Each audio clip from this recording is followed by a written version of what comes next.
Greetings to everyone. The topic of our video today pertains to a stunning rewrite of the proton's deepest identity.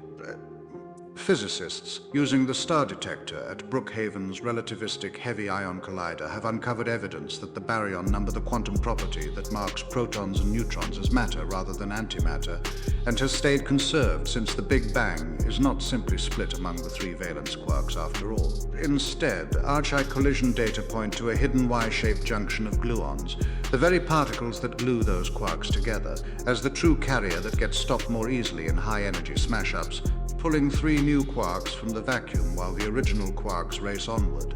The team measured roughly twice as many baryons emerging sideways as the electric charge of stopped quarks could explain. A mismatch that disfavors the textbook valence quark picture and strengthens a 1970s idea refined by theorist Dmitry Kharziv in 1996. Picture the proton's interior exploding in the detector, the three quarks flying forward while that central gluon junction halts, spawning new baryons that spray outward. Exactly the excess matter signature star recorded across isobar, photon nuclear, and gold-gold collisions. This finding helps explain why protons live longer than the universe itself, and why our cosmos is filled with matter instead of equal antimatter. To support our channel's growth and ensure broader awareness, kindly hit the like, hype, share, and subscribe buttons. This will help us reach more individuals and disseminate valuable information. Thank you in advance.